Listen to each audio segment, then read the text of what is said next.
Nous avons une seule patrie, nous avons une seule nation, nous n'avons que la République démocratique du Congo.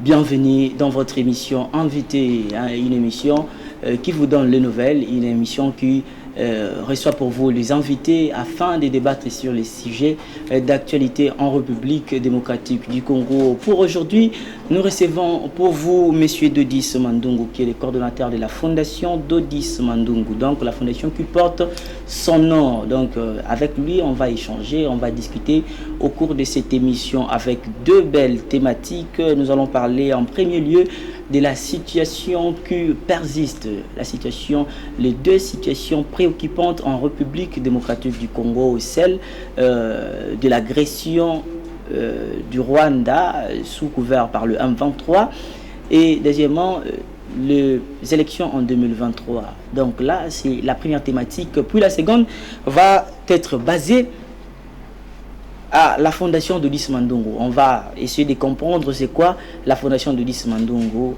Donc c'est pourquoi nous avons reçu pour vous cet invité à qui j'ai dit bonsoir, bonjour monsieur Dodis. Bonjour monsieur le journaliste. Vous allez bien? Oui, très très bien, merci. À la maison, la fondation, ça va? Oui, la fondation, ça va, sauf que la situation de l'Est nous laisse à désirer. Et puis, avant de commencer, j'ai demandé à tous les spectateurs de la maison d'observer une minute de silence à leur mémoire et surtout avec les récentes tueries de Kasheshi qui a causé vraiment plus de 120 morts. Nous sommes en état de deuil national. Nous compatissons avec nos frères de l'Est. D'entrée de jeu, à la première partie, comme on a parlé, nous allons discuter sur les deux questions d'actualité. Nous parlons d'abord des agressions dans la République démocratique du Congo. Les présidents de la République vont de décréter 3 jours de deuil national. Mais dans ces deuils, c'est comme si la population n'a pas vraiment tenu compte de ces deuils. C'est comme si il n'y a pas vraiment une forte mobilisation, un sentiment de tristesse qui a accablé la population congolaise. Quelle analyse faites-vous par rapport à ces 3 jours décrétés par les présidents de la République? Le regret est que l'ensemble de notre population, des fois, commence à perdre les bonnes habitudes. C'est ainsi que nous demandons à la population, au travers de notre structure, on fait un effort de faire la conscience collective. Parce que quand on a la conscience collective, on aura à avoir l'amour de la patrie. La patrie est menacée, la patrie est à haut risque, mais le comportement humain ne permet pas assez qu'il y ait solidarité. D'où la solidarité devrait commencer au niveau des autorités compétentes, de communiquer efficacement à chaque minute, à chaque heure, la situation de l'Est du pays. Et cela va permettre même aux chaînes télévisées de changer leur carnet, d'en prendre une nouvelle allure, donc une allure ou un comportement de guerre d'un pays agressé. Voilà, on les voit comme les médias ukrainiens ne font pas comme ça se passe ici au Congo. Au Congo, on est en état de guerre, on est en état de deuil national. On balance des musiques, on balance des radios. Oui, vraiment. Donc c'est un peu ça. D'où nous en appelons à la conscience collective de faire l'essentiel d'aimer notre patrie. On n'a que celle du Congo, on n'a pas un autre pays où on va léguer à nos enfants. Donc, M. Dodis Mandungu, il y a maintenant les échauffourées entre le président de la République, Félix-Antoine Tshisekedi Tshilombo, et son homologue rwandais. Il n'y a pas longtemps, le président rwandais a parlé concernant la République démocratique du Congo, a même dit, il a dit que le président Félix Tshisekedi n'avait pas remporté les élections en 2018. Il a parlé, il a dit ceci, il a dit cela, il s'est dit innocent concernant la chose, les qualités qui lui est attribuées, celle de l'agresseur. Qu'est-ce que vous pensez? Comment est-ce que vous analysez ces messages et les replis? C'est lui, comme parce que le président de la République a aussi répliqué, il a répondu au dire de Paul Kagame. C'est vraiment un comportement malhonnête et incohérent de la part du président rwandais Paul Kagame de venir s'ingérer des affaires d'un pays souverain tel que la République démocratique du Congo. Ce n'est pas de cette façon qu'il devrait communiquer. Le problème qu'on lui demande de faire est de demander à ses frères, à ses troupes qui manipulent à chaque fois du M23 ainsi que d'autres groupes armés, de se retirer du territoire congolais et non de venir nous faire des spectacles du genre élection au Congo, du genre manœuvre électorale au Congo, du genre que non, faible leadership au Congo, ce n'est pas son affaire. Son affaire est que ce que le Congo vit en ces temps dans son pays ne se fait pas. Au Congo, il y a la liberté d'expression. Au Congo, on voit même le chef de l'État rencontrer sa jeunesse. Mais ces pratiques dans son pays n'existaient pas. On sait comment les Rwandais sont traités comme des sujets de M. Paul Kagame. Il doit d'abord commencer par arranger sa maison, d'ouvrir l'espace politique dans sa maison avant de venir voir comment l'espace politique congolais fonctionne. Le mini-sommet de Luanda avait décidé que les troupes armées qui opèrent dans les zones de la République démocratique du Congo puissent se retirer et cesser le fait, avoir un cessez-le-feu. Et troisièmement, créer une zone tampon qui sera gérée par le FRDC, contrôlée par le FRDC. Et le M23 avait pris acte de toutes ces décisions. Mais jusqu'à ce jour, on ne comprend pas pourquoi les attaques se sont encore accentuées et il y a plus de morts après juste les décisions prises lors de ces mini-sommets. C'est comme si le M23 pointe du doigt ou soit est soutenu par une force plus grande que celle derrière la République démocratique du Congo. Oui, ils s'entêtent en connaissance des causes parce que leur mentor, qui est Paul Kagame, a un soutien des pays occidentaux. Ces pays mettent des moyens nécessaires. Nous tous étions choqués de voir l'allocation de 20 millions d'euros pour une armée qui agresse un pays voisin, pendant que les sinistrés de notre pays n'ont rien bénéficié de l'Union européenne. C'est-à-dire quoi? On attend M. Paul Kagame à venir à la table des négociations pour parler et prendre des décisions de ce qui a été décidé en amont et non de nous faire des spectacles comme il est en train de faire pour créer une diversion au niveau de la population. En utilisant cette façon de communiquer, c'est juste pour pousser les politiques de notre pays à communiquer contre même leur propre président.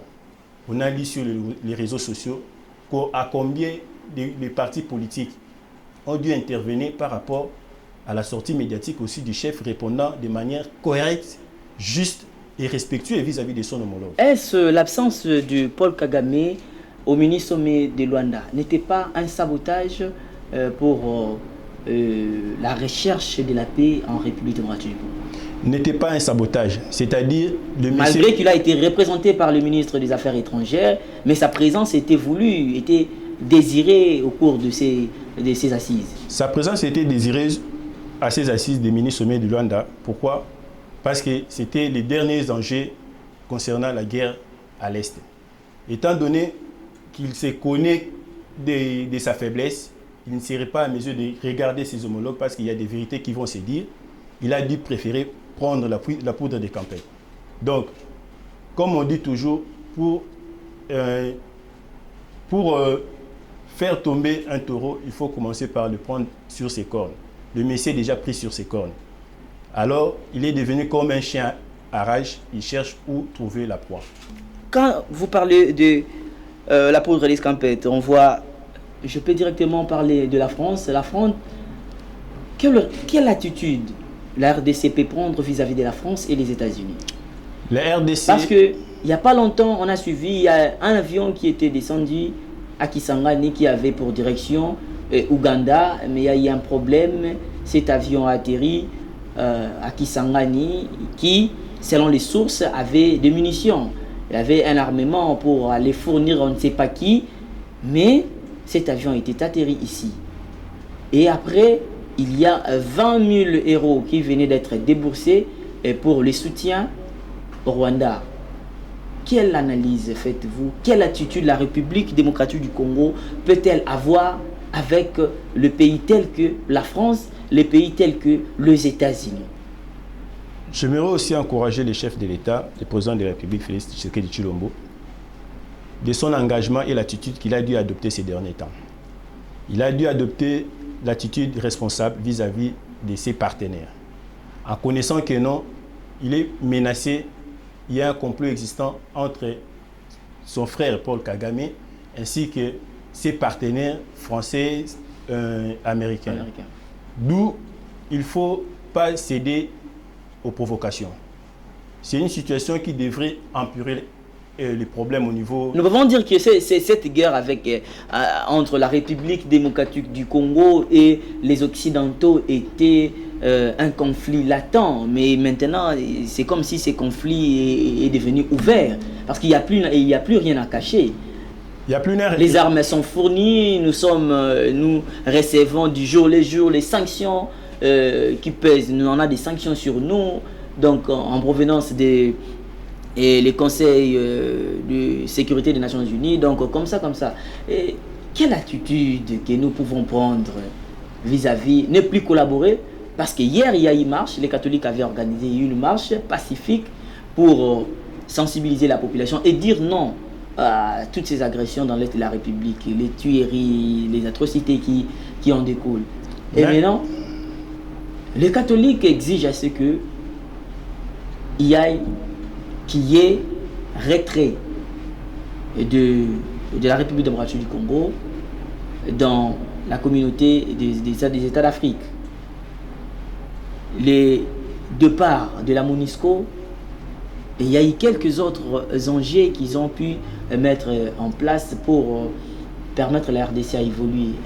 Pensez-vous que toutes ces attitudes, si elles sont prises en compte, elles sont exécutées, nous n'aurons plus la guerre dans l'Est?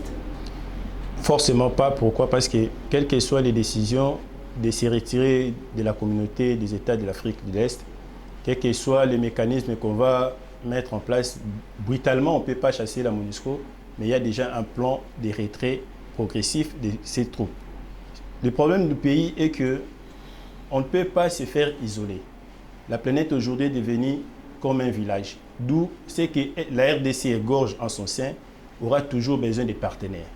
C'est-à-dire, pour nous, il faut cette attitude responsable, de parler avec nos frères, nos partenaires, d'entrer par la grande porte.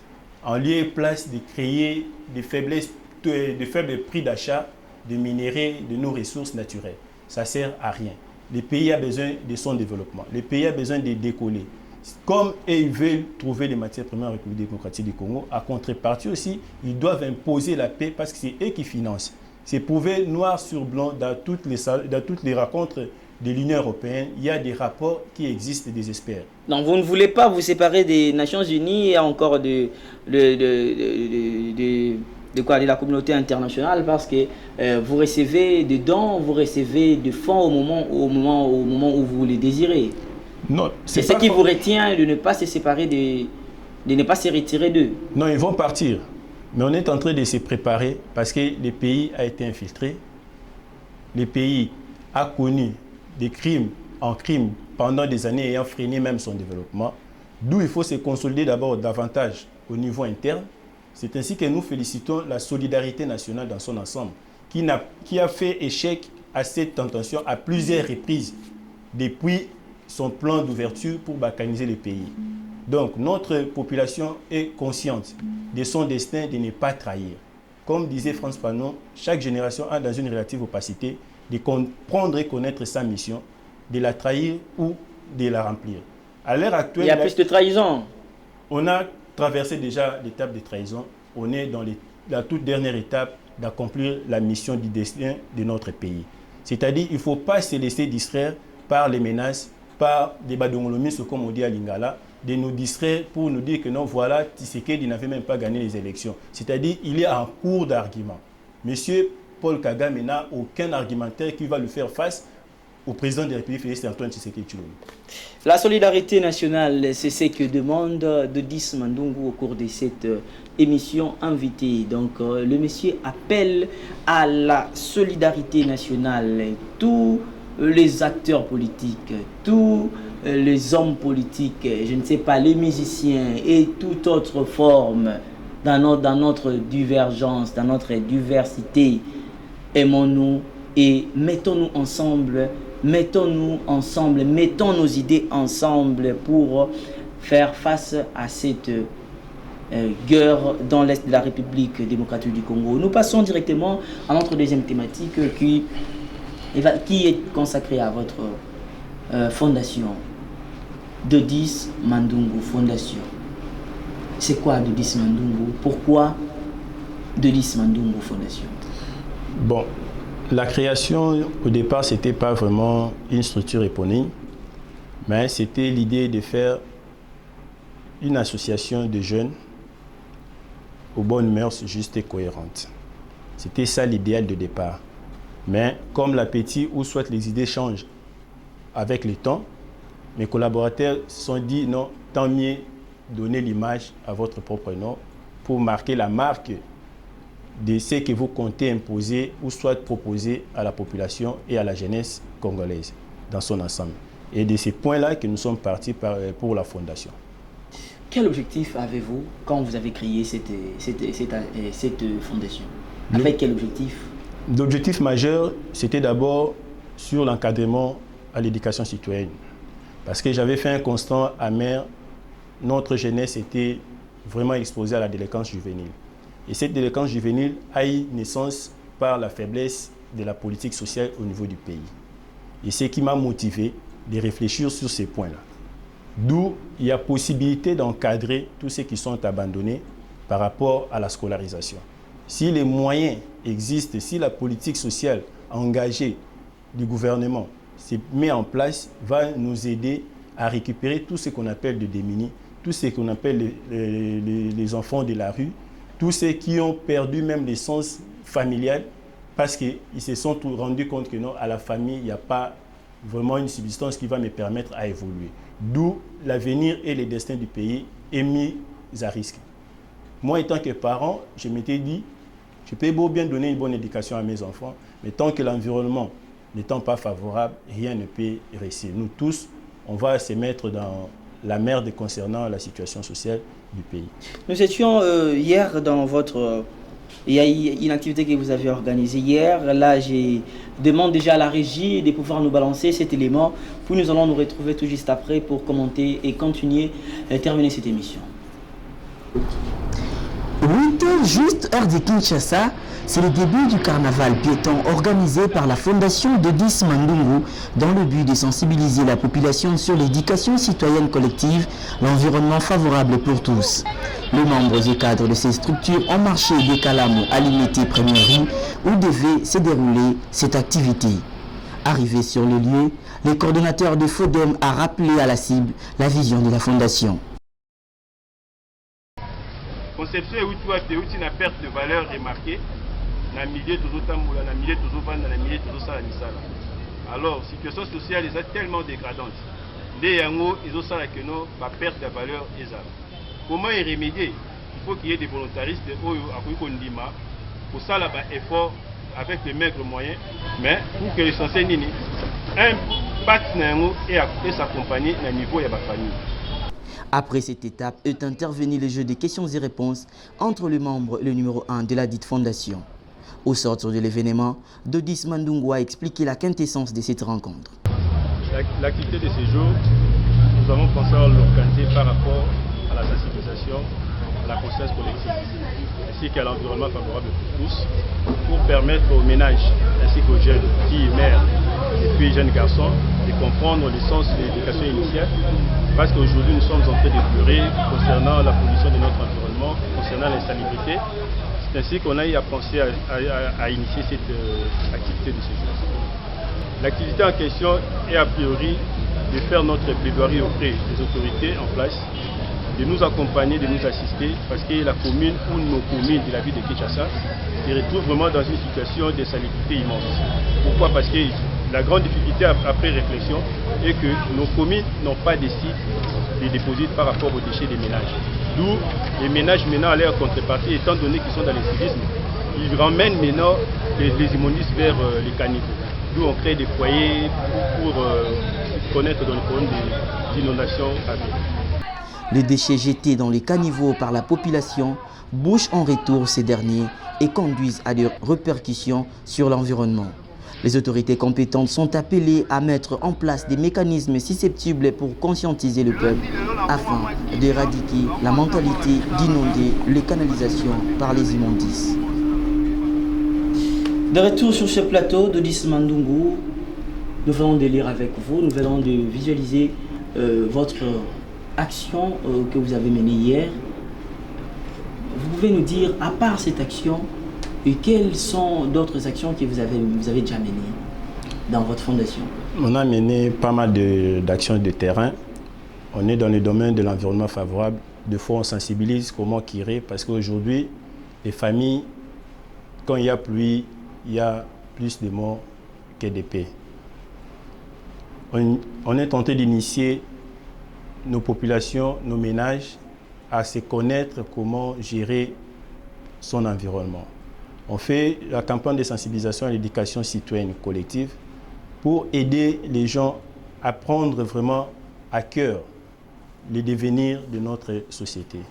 Parce qu'on est à tout moment en train de condamner les autorités en oubliant qu'on a une responsabilité partagée entre le gouvernant et nous, les gouverneurs, dans la gestion du pays. C'est-à-dire, ils ont leur part de responsabilité, nous aussi, nous en avons le nôtre. Vous avez déjà combien de temps depuis que la fondation existe? Il y a 3 ans, depuis la création de notre structure, on a eu à initier des formations aux jeunes démunis appelés Koulouna, qui ont été aussi présents hier pour témoigner des bienfaits de la formation. Parce que moi, je me dis toujours, une personne est appelée à évoluer. On peut beau bien rater l'avenir à la maison, mais on peut en trouver sous une autre forme par la formation professionnelle. Ça donne l'utilité de la main-d'œuvre, ça donne à l'homme de trouver son propre devenir. C'est ça vraiment notre souci majeur concernant l'environnement de notre ville, province de Kinshasa. Comment est l'activité que vous avez organisée hier et comment est-ce que les gens peuvent bénéficier des dons ou encore des avantages de la fondation de Dismandung?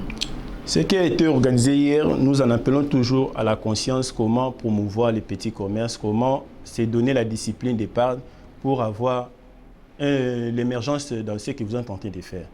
Notre souci est que la conception fondation, pour beaucoup, c'est le fonds alloué pour distribuer. Or, non. Notre souci majeur est de faire propulser les gens, comme la thématique qui a été évoquée hier. C'était pour expliquer aux mamans, aux jeunes, à combien ils peuvent devenir entrepreneurs ou à propulser leur petit commerce en ayant zéro jusqu'à atteindre 1014 $ l'an. C'est un projet qu'on a dû mettre en place pour booster nos frères et sœurs qui sont en petit commerce ou qui n'ont rien, mais de s'engager, comme le président l'a évoqué, de faire des Congolais des millionnaires. Nous en avons réfléchi de notre part. Vous avez un support, c'est lui, il y a quelqu'un, il y a un fournisseur, il n'y a pas un fournisseur. Mais on est en train de chercher, comme on dit toujours, comme on avait évoqué, on devrait faire notre plaidoirie concernant la rencontre avec les chefs. C'est-à-dire, le gouvernement est appelé à collaborer et à subventionner les structures œuvrant dans le domaine social. Notre souci majeur est qu'on n'a pas assez de fonds. Mais on veut montrer que non, avec le peu que nous avons et la discipline, on peut émerger et produire 160 commerçants ou commerçantes dans les marchés, allant de moins de zéro jusqu'à atteindre 1014 $. C'est seulement pour les habitants de Kalamou ou c'est pour tout le monde? Non, la commune de Kalamou étant prise comme étant une commune pilote pour nous permettre de se faire l'idée et à comment s'étendre vers d'autres communes. Parce que dans l'ensemble de la commune de Kalamou, nous avons 18 quartiers et 409 avenues et rues. Si déjà avec cet échantillon, nous maîtrisons le contrôle et le rouillage des fonds alloués aux bénéficiaires, ça nous servirait aussi d'idée pour aller dans une autre commune. Donc, il y a des gens qui pourront venir vous voir ou encore vous contacter. Quels sont les mécanismes pour vous joindre? Le siège, c'est où? Et le numéro de téléphone, si possible, donné, parce qu'il peut y avoir des gens qui pourront vous chercher à vous contacter. Oui, nous en appelons les bienfaiteurs, comme ils le font toujours. Le siège est sur le boulevard Seine numéro 34. Notre contact est le plus 243 89 89 49 818. Ceux qui veulent croire, ils peuvent venir avec leurs fonds. Nous leur garantissons que non. Nous, on n'a pas beaucoup d'argent, mais leurs fonds, ça va être disponible à leur tour au moment où on va épuiser les 160 bénéficiaires et vous en aurez l'argent investi. Donc c'est simplement pour les gens qui sont dans la fondation, ou même si vous n'avez pas pris adhésion. Pour être bénéficiaire, il faudrait signer du moment la fiche d'adhésion et puis d'acheter la carte des membres. À partir de la carte des membres, dans le milieu où vous êtes, vous pouvez vous regrouper en noyau de vente. Au travers de ces noyaux de vente, on va faire une formation de 10 jours. Après les 10 jours, il y aura élection des membres du noyau pour élire 4 représentants qui vont coordonner les 5 parrainés au premier tour de fonds. Et après chaque 4 mois, il y aura parrainage des groupes de 5, des groupes de 5. Donc c'est un projet élargi en 2 ans pour produire 160 personnes en financement allant de 0 à 1014 $. Donc c'est faisable. Les gens me posent la question si c'est de la magie. J'ai dit non, ce n'est pas de la magie.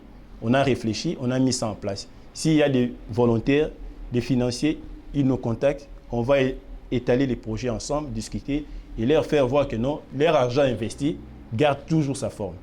C'est juste pour créer la discipline dans le business. Parce que beaucoup ils se déclarent défaillants sans pour autant avoir la discipline d'épargne.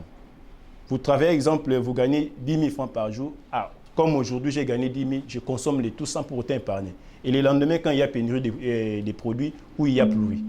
Donc, c'est-à-dire, tu vas utiliser les fonds mis en place. Donc, c'est ça que nous sommes en train de chercher pour discipliner vraiment les gens. Nous sommes presque à la fin, c'est votre plateau, c'est votre chaîne de télévision Télé Plus. Vous pouvez passer à n'importe quel moment, nous serons là, les portes sont grandement ouvertes. On est presque à la fin du 10 Mandungu.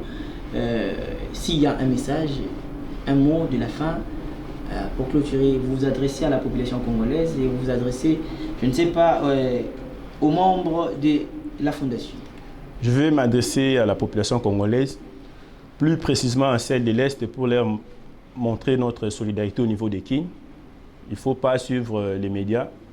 Nous sommes de cœur avec vous et à l'ensemble de la jeunesse congolaise de soutenir l'élan et la volonté de l'appel du chef en appelant aux jeunes de s'enrôler massivement afin de s'accaparer des élections, comme on l'a évoqué l'autre fois au niveau du Palais du Peuple, de ne plus voter des députés de 45 ans et d'être acteurs majeurs de notre propre développement intégral. Donc, enrôlez-vous, l'enrôlement commence dans 21 ou 22 jours ici.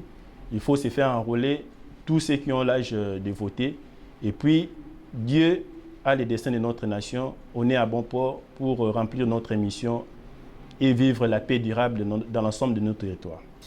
On est presque à la fin, c'en est fini pour aujourd'hui, mesdames et messieurs. Merci de nous avoir suivis et bonne suite des programmes sur Télé Plus. Et n'hésitez pas, n'oubliez pas surtout de vous abonner sur notre chaîne YouTube Télé Plus. Au revoir.